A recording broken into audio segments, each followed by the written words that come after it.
How did the 50-20-30 budget help one couple agree on a spending plan? How do you pay off $100,000 in school loans in just 5 years? And guess who the new mascot is for the DoughRoller Money Podcast? We'll answer these questions and more on the 77th episode of the DoughRoller Podcast. Welcome to the DoughRoller Podcast, where the best thing money can buy is financial freedom. We help you make more, spend less, and invest the rest. And now your host, Rob Berger. Whether you're just starting out, buried under a mountain of debt, or well on your way to financial freedom, this is the podcast to help you take your finances to the next level. Hey, everybody, this podcast is sponsored by Betterment, the most preferred automated investing service.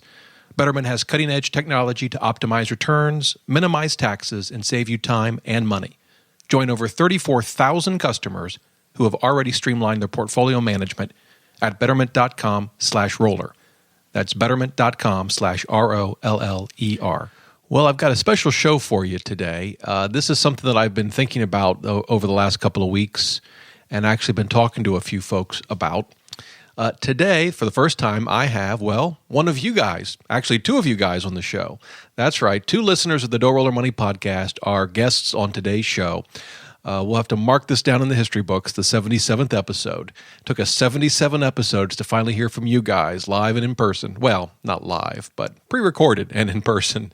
And I am thrilled to have Katie and Trevor on the show, or Kate and Trevor, I should say, on the show. I think you'll really enjoy this episode. It's something that I want to continue to do. I think it just gives it a whole different dynamic to the show. Gives you guys, those that are listening, a different perspective beyond just me and beyond some of the guests that I've had on in the past. Real life personal finance, and I learned a lot in this episode. I had kind of an aha moment as I listened to how they have different views, as you'll hear, different views about how you should save money, how much, how you should spend money.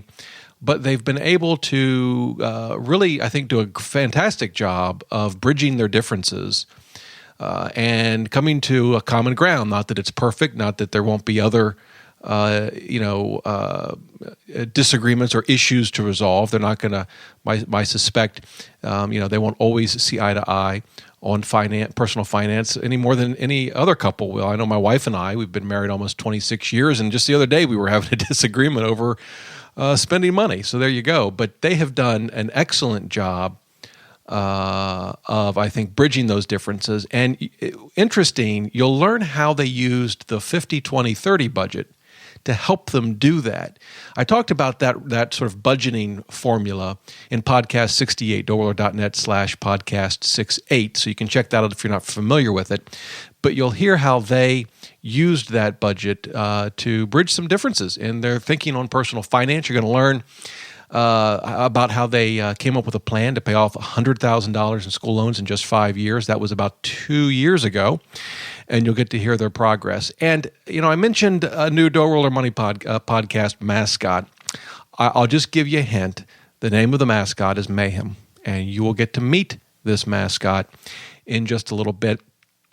I want to get right to this interview. I think you'll really enjoy it. And by the way, if you're listening and you think, I'd kind of like to be on the DoughRoller Money Podcast, I'd love to have you. Shoot me an email at dr@doughroller.net. Tell me your story. Maybe you've got a success story. Maybe you've not arrived yet, but you're making great progress. You'd love to tell us about it, and hopefully other folks can learn from it. Maybe you've got some questions, and you just think it might be airing those questions on this show might be a way to kind of talk through them with me, and more importantly, hopefully folks listening can learn something as well. And who knows, maybe even send in some other tips and suggestions for you. So again, if you want to be on the show, by the way, I have absolutely no idea if this is going to yield 2 emails or 2,000 emails. So I'll do my best to field them. But if you want to be on the show, feel free to email me at dr@doughroller.net. Okay, let's get right to the interview. Kate and Trevor, welcome to the show. Thank you. Hi, Rob. Hello. So I am, first of all, this is a first, so that you guys know. You're the first listeners of the DoughRoller podcast who have then become guests on the show. And I'm grateful for your willingness to do that. You guys have a lot of courage. Well, thanks. We're excited to be on the show. So, for those listening, how this came about, Kate, you emailed me in relation to the 50-20-30 budget that I had talked about in a previous podcast. And we just sort of had an email exchange, and one thing led to another. And I said, well, why don't you and Trevor, and he's your fiance, right? Yes. Congratulations. I'm very lucky. Do you have a date set? Or We're getting married in August. Wow. My wife and I got married in August, although it was like a couple decades ago. Well, good for you. Congratulations. So we were emailing back and forth on a couple of topics, and just one thing led to another, and here you are on the show. So I appreciate your willingness to do that, and I think folks will really benefit from your experiences and what you've learned so far. So I kind of want to jump right in and start, Kate, with you. Sure. So why don't you just give us a little bit of background in terms of your approach to personal finance? I know you moved out to D.C., where you guys live now. What was that in 2012? Yeah, that was in the fall of 2012. And it was then that you started using the 50-20-30 budget. Is that right? Right. Okay. So we're going to talk a lot about that, but let's kind of back up before that. Before you moved out and before the 50-20-30 budget, how did you manage your finances? Well, for myself, I lived in Central Illinois, and my cost of living was really low. So when I graduated from school, I sort of kept living like a student, and I didn't have any particular savings target, but my savings was pretty high because of the low cost of living and kind of just keeping my lifestyle the same as it had been before I had a full-time job. So you didn't get into the lifestyle inflation with a higher income. Yeah, and probably part of what helped was that I always have just had an interest in personal finance, kind of like a hobby. So I was thinking very consciously about saving. And also I knew that I wanted to move soon, and I wasn't sure how quickly I would find a new job. And, trying to prepare for the future that way also sort of motivated me to just keep expenses low and save a lot. Okay. Now at this point, did you have any debt at all? Credit card debt, school loans, car loans, anything? I did not. I was very lucky that way. Okay. And did you track your money? Did you know how much you spent on food and eating out and clothes? Did you have a budget like that or no? I've been using Mint for a long time. I'm not sure exactly when I got a Mint account, but that was how I tracked stuff. Okay, so you did know where your money was going. Right. And what was your savings rate? Probably 50%, if I had to guess. Wow. Now, people like to know, was that 50% of gross or of net? Or of net. Okay. And that's fantastic. I mean, that's phenomenal. But it sounds like you didn't set out to save 50%. You just watched your spending, and that's what it turned out to be? Exactly. Okay. All right. And then, Trevor, sort of before Kate moved to D.C., how did you manage your finances? I basically just tried to keep an eye on the balance in my checking account and made sure that it was in the black and not in the red. And it was all much more fluid. Just a kind of running sense in my head of, do I have enough money for this? Do I have enough money for that? I would occasionally sort of sit down and run some numbers. What was I spending on travel or, eating out or whatever. But it wasn't something that I did, more than a few times a year. And most of the time I just sort of extrapolated from those numbers and kind of knew what my set expenses were. And, just kind of kept a running tally in my head of like, we're up, we're down. That maybe wasn't such a good idea, or hey, there's some extra money around. Okay, and did you now? Kate didn't have any debt. Did you have debt? I did have debt. I had a small amount of credit card debt and a large amount of student debt. Okay, and again, this is now before Kate moved to D.C. Were you able to save money each month? No. Okay, I basically had no savings. Were you? I'm just curious. Were you going into more debt, or were you kind of just sort of staying where you were in terms of the debt? No, I was very much. Well, I mean, I was basically staying where I was. I was making the minimum payments on the student loans, and the credit card balance was pretty small, and couldn't really go that high. So it was more or less just sort of staying in place, but I wasn't going further into debt. I interviewed. Actually, earlier this week, a guy named Andy who founded Student Debt Hero. I don't know if you've ever heard of it, but it's a site that helps you manage all of your student debt. And one of the things he mentioned to me, because he'd graduated with about $100,000 in student loans, One of the things he mentioned to me is that he had 16 different student loans. Is that your experience in terms of in terms of just the number of student loans, and is it hard to sort of manage all of the different interest rates and the payments?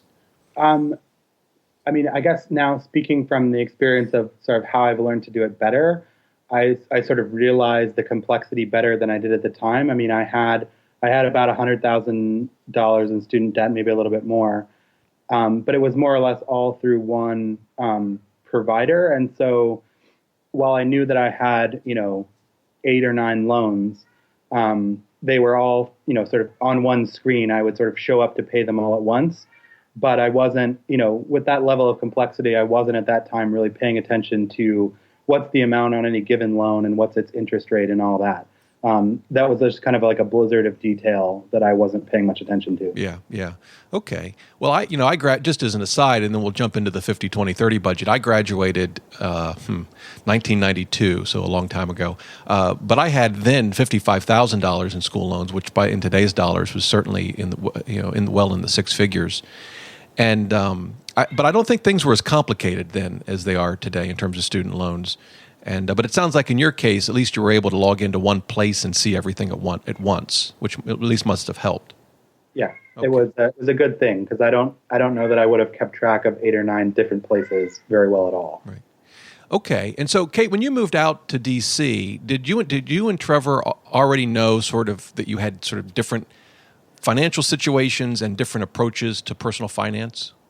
Yeah, we definitely knew that was coming and that it was going to take some conversations to work out a system that worked for both of us. Okay. And by the way, and this is fine, but just so people listening wonder what that slight noise in the background is, you have a cat. Yes, we have a cat who we hoped would be asleep at this hour. That's okay. That's real life. But what's your cat's name? His name is Mayhem. Oh, perfect. That's perfect. I love it. Okay. All right. So when you moved out to D.C., Kate, you guys knew that you had to address sort of the personal finance part of your relationship. And so how'd you do it? I know you ended up picking the 50-20-30 rule as a way to maybe budget your money. How did you come to that decision? So that particular budget rule of thumb, first of all, around that same time, I read Elizabeth Warren's All Your Worth, which I think Trevor had a copy of it sitting around. So that I picked up the book and read it. And I thought, it was a good sort of neutral anchor. Like if I wanted to save more and he thought that savings goal was maybe going to be a little bit hard, like this was a book that kind of explained a starting point rather than just each of us coming at it from our own perspective, since our perspectives were a bit far apart at that point. Right. I take it you liked the book, All Your Worth? I did, and I really like the way the book is fairly specific about helping you decide what should be in which category, and then walking through scenarios if your budget is not equaling out, like if you can't get your needs budget down to 50% because of your commitments. It talks about that, so I think it's a really helpful book for people trying to set a budget maybe for the first time. Yeah, it's not a book I've read. Trevor, have you read it? I've read parts of it. Okay.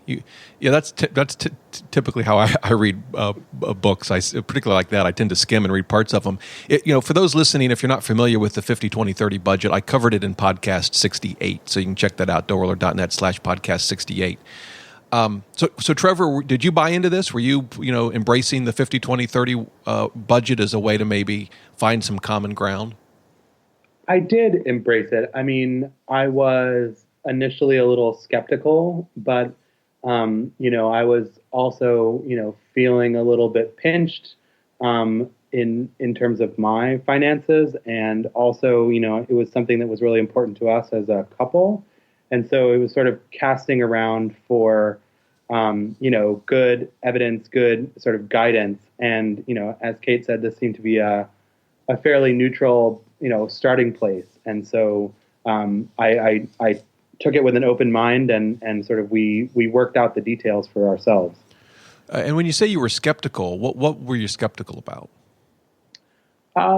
It seemed like a lot of overhead. I mean, even though 50-30-20 is fairly, or 50-20-30 is fairly simple to remember, from someone who didn't keep a spreadsheet or manage my money or balances very closely, sort of having to think about which things go in which categories and whether we were meeting targets or not seemed like a lot of thinking about money that I wasn't necessarily interested in doing. Right, yeah. Well, okay, so how did you guys do it? So you decided on the 50-20-30 budget. And I think the next step was you ran your numbers to see how close you were to that. Right. Yeah. And so, we still keep our finances somewhat separate, but also, especially now that we're getting married soon, we're marching towards common goals. So I ran the numbers a few different ways and tried to work out a budget so that both of us together, like if you assumed we all had one pot of money, that pot of money would be divided in a 50-20-30 way, but then also took, Trevor's separate expenses and my separate expenses and figured out how to make that also be 50-20-30. Okay. So you ran it together and separately. Yeah, That's exactly. interesting. Why'd you do it that way? Well, part of, the psychology of money is that I knew that Trevor was very pinched and he had felt stressed and pinched for a long time. And I didn't want him to feel that way. I didn't want him to feel like he didn't have any money that he could spend on any wants, because he was just kind of trying to pay the bills as the paychecks came in. So I wanted to create that breathing room for him and for us to kind of be on, equal footing, in terms of how we felt about our budget and how comfortable it was for both of us. Okay. Now, you had your numbers from mint.com. Trevor, how did you pull your numbers into this 50-20-30 system? I was duly enrolled in Mint. Okay, good. Now, Trevor, since you seem to be the one, maybe not quite as enamored with the personal finance as a whole, what do you think of Mint? I think it's really helpful. It's nice to be able to figure out where the money is going with less effort than me sitting with my bank statement and my spreadsheet or calculator. So in the sense that it reduces the effort to being able to see sort of a pie chart of my spending, it's been a really beneficial thing. I probably don't look at it as often as Kate looks at hers, but I've gotten benefit out of it nonetheless. Good. Okay. So guys, when you ran the numbers, how close were you to a 50-20-30 budget? I guess mine fell in pretty naturally, because I didn't have like student loan debts or minimum debt payments to make. Trevor's, his needs budget was a little higher than 50%, and that was squeezing the other categories. So we made that balance out by we agreed that for some amount of time I would take on some of the fixed bills for our home, so that contributed to my needs budget and took away from Trevor's, and that made both of our budgets in balance. So you were able to fit your budgets both individually and together into the 50-20-30 budget. Yep, just by shifting a little bit in a few categories who paid for what. Yep. Now, did it require sacrifice? I mean, were there things that you wanted to do or things that you wanted to buy that you said, no, I can't, I'm not going to do that because I want to keep to our budgeting goals? I think the best example of that is our home. At the time when I first moved to DC, I moved into Trevor's studio apartment, which was 600 square feet. And it was very tight for us in 600 square feet, particularly for me, having come from the Midwest and being used to more space. And so we stayed in that apartment for a fairly long time, maybe partly because we wanted to think through all the, budget possibilities of moving elsewhere. And when we did eventually move, about a year later, we decided to move to a bigger space, but a place that allowed us to keep the monthly expense the same, rather than getting more ambitious in that category. Okay. And Trevor, what about you? Was following the 50-20-30 budget a shock to the system? It was more that when we ran the numbers for me and realized that my needs budget was sort of gobbling up more than its fair share, perhaps, it sort of made things make sense for why I felt pinched and, sort of what I could expect to, be able to sort of clear a sort of headspace to spend on things that I wanted to spend on. So, we maybe cut back a little bit on sort of vacation travel a little bit as well, or, didn't take as many of those trips. But it was more important for me to see that, like, actually the needs budget that I had was, above the 50-20-30 rule. And, therefore I was sort of justified in feeling a little squeezed, and that I could think about, not buying certain things in a different way. Right. Okay. So, I mean, the way you describe that, it doesn't actually sound all that painful. No, it wasn't. Okay, well, that's good. Especially once we got started. I think the first few months of implementing this, and we would check in about how it was going every week at first, maybe, or every 2 weeks. And like the first few months were, those were more difficult conversations. There was, a little bit more tension about the whole thing. But once it became routine, I think it really became a very positive thing. And we no longer, looked at that coming appointment with, a sense of, oh, this is going to be difficult. It started being fun, but it took a while. Yeah, Kate, you had mentioned in your email that you guys once or twice a month have sort of a check-in to discuss the finances. Yeah. Yeah, that strikes me. My wife and I do the same thing, even now after almost 26 years of marriage. And the one thing is particularly when couples have a hard time discussing money, it says, okay, we're going to discuss it at this point once a month or twice a month. And so we've got it planned, and then we don't have to worry about it the other times as well. That's certainly the benefit of it from my perspective. I mean, as Kate said, she's kind of into personal finance and likes thinking about these topics. And I generally find them not all that interesting. So I can sort of say, we have our twice a month square up, and, I'm going to focus on it then. And, we're going to do our thing that we agreed to do. And then I don't really have to think about it after that. Right. Okay, well, good. And it's interesting, as I listen to both of you, it's almost like this 50-20-30 budget was the mediator, if you will. It was the way for you guys to find common ground. Exactly. Yeah, that's an interesting approach because, so much of personal finance is just numbers, but so much of it is emotion and feelings and fear and hopes and all those other sorts of things that I think sometimes we forget about. But it sounds like that worked out great for you guys. Yeah. And I mean, we do still disagree about, the value of spending money on certain types of expenses, but it's also been a mediator in the sense of, like, if I want to spend money on something, and even though Kate maybe isn't such a fan of that choice, if it fits in the 50-20-30 rule and I'm sort of in bounds, then, that plays an important sort of mediation in that sort of different values around what we spend our money on. That's a great insight. Thanks for sharing that. That can be a great way to help you make decisions. I mean, and the reality is money. My wife and I still have disagreements over how to spend money. Fortunately, they're not many, and they're not bad. But it's the kind of thing that as a couple, it's just one of those things you've got to work through.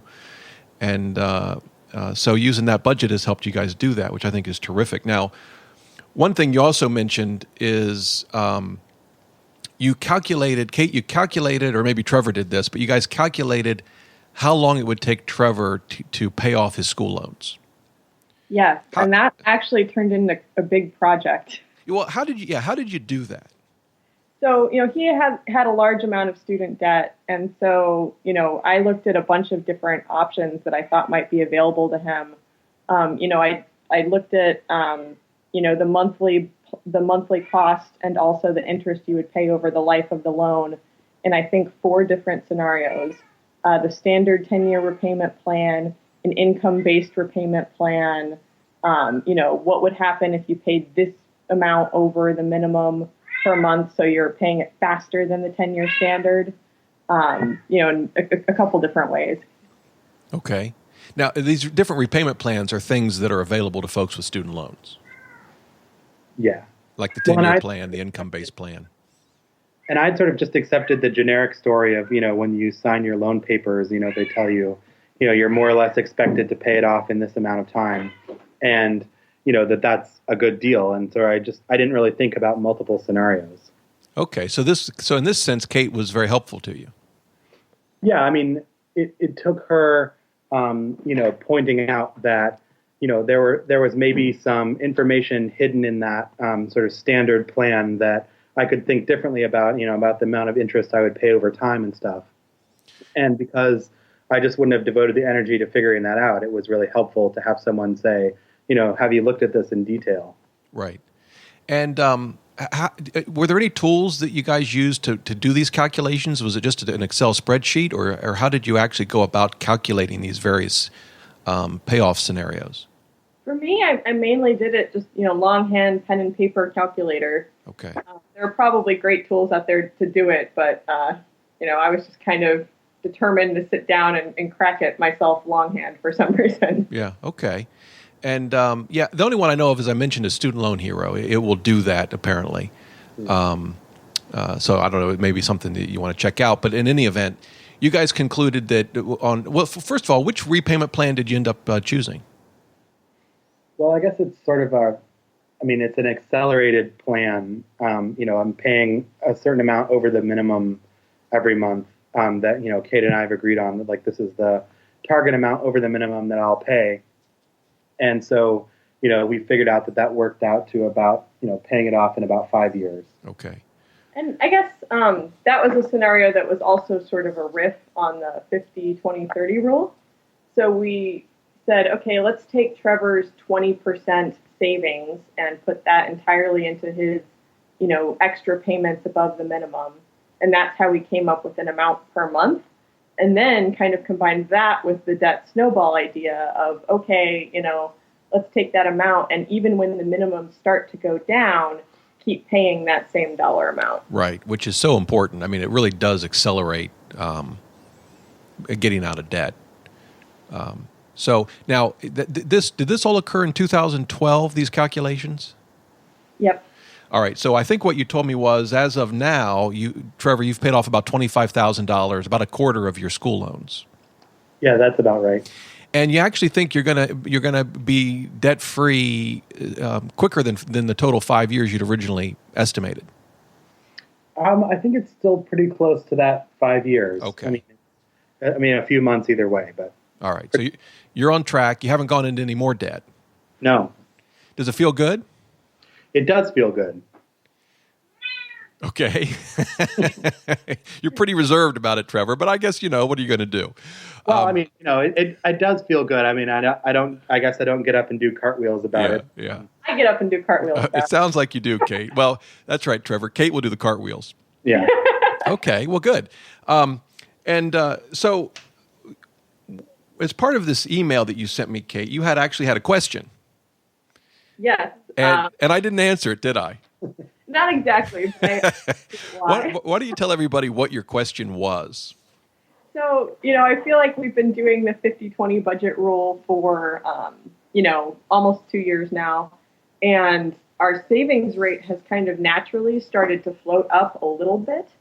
And so, it's also fairly comfortable. I feel like if we wanted to, we could maybe save a little bit more. And so the question I pose to you is, how do we set the new baseline? How do we measure what is our savings rate? Is the savings rate a percentage of gross pay, or is it a percentage of net pay? And then also a category that we're not quite sure how to handle is, savings contributions from our employers, that kind of happen in the background, regardless of our personal savings effort. Do we count that in the savings rate or not? Right. And I think part of it, too, was, do you count dividends and interest that your investments are earning, that you reinvest? Should that go towards whatever savings goal you have? So I want to hear how you guys answered that question. First of all, have you answered it?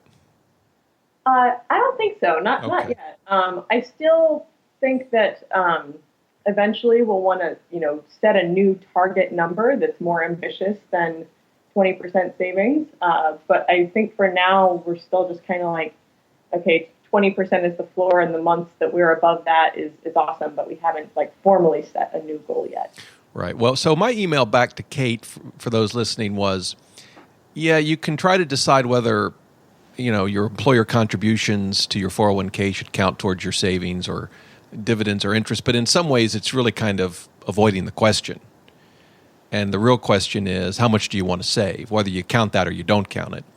The funny thing, Kate and Trevor, is I asked my wife this question. I said, so, if you're following this budget and you want to save 20%, should you count your employer contributions to your 401k? And she looked at me and she goes, no, of course not. And I laughed and I said, well, why is that? Well, you just wouldn't. It's just not what you do. So there you go. There's my wife's answer. There's Mrs. Doe's answer, as I call her sometimes. I like the clarity. Yeah, she's very, black and white. Nope, you don't count it. Next. So there you have it. So you guys still haven't. You're still at 20% right now in terms of your savings rate. 20%, or maybe I think 30%. Again, depending how you run it. Okay.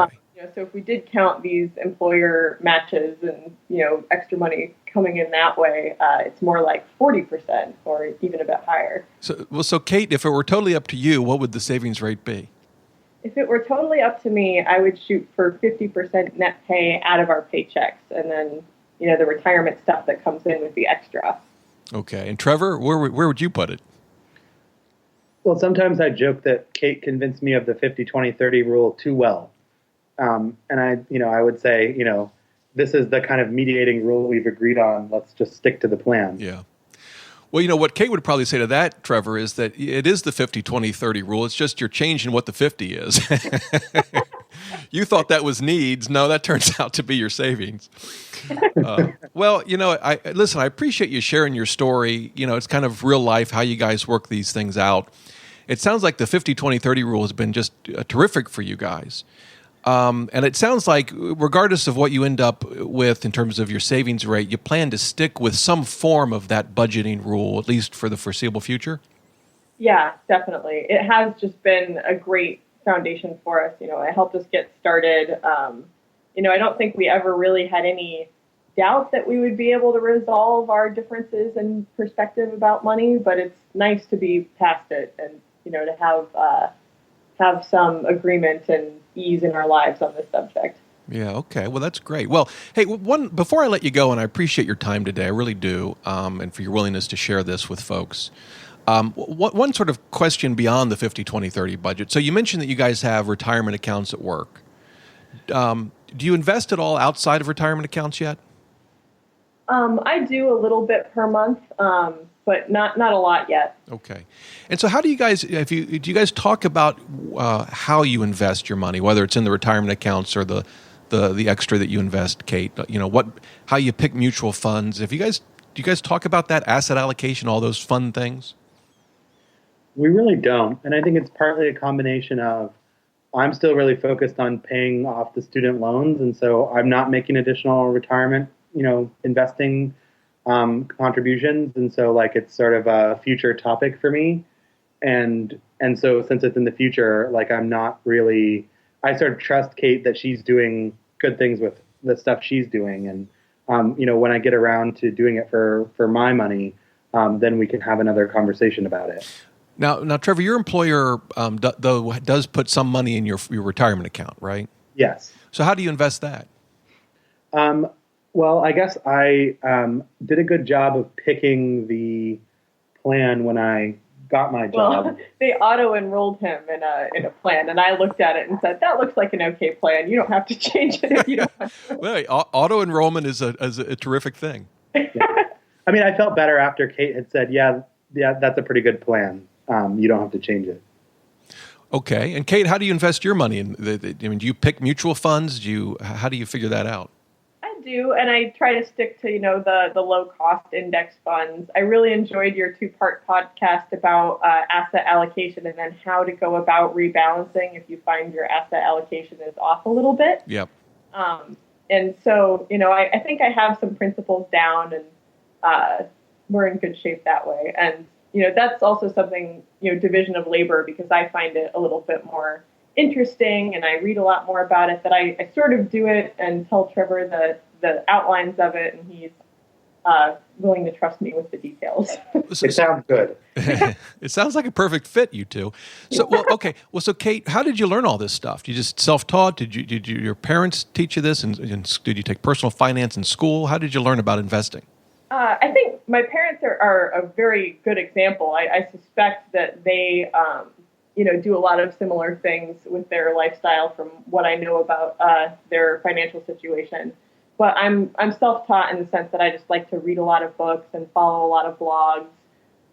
There's a lot of information out there for people, and so it's kind of endless how much you can learn about it. And there's always something, even if you think you've heard it all, there's always a little bit more, and a new question comes up because of something changing in your life. So, I think it really is kind of a lifelong hobby. Right. Well, that's how I view it too. Well, great. Listen, I wish you two the best of luck. Good luck in August. And, yes. Thank you so much for being on the show. Yeah, this was fun. Thank you. All right, guys, take care. Take care. Bye. Well, I hope you enjoyed that interview. I know I did. Kate and Trevor, thank you so much for your willingness to take the time to come on the show, to share your experiences. I think you guys are doing a fantastic job. I'm really amazed at how you guys have been able to come together as a couple. You each have different strengths, like all couples do. You know what those are. You're taking advantage of them, and you've made a tremendous amount of progress. And I'm really happy for you. Congratulations and good luck with August. That's a big date. Also, the month my wife and I were married. So, big month for marriages. But congratulations for that. And again, thank you so much for coming on the show. And for those listening, if I say that for those listening, it's like, well, everyone's listening except for me. Anyway. For those listening, if you have any questions, even if you have questions for Kate and Trevor, send them to me. I can forward them to them. If you have questions for me about the show or any topic related to money or life for that matter, don't hesitate to shoot me an email, dr@DoughRoller.net. I would love to hear from you. Hey, until next time, the best thing money can buy is financial freedom.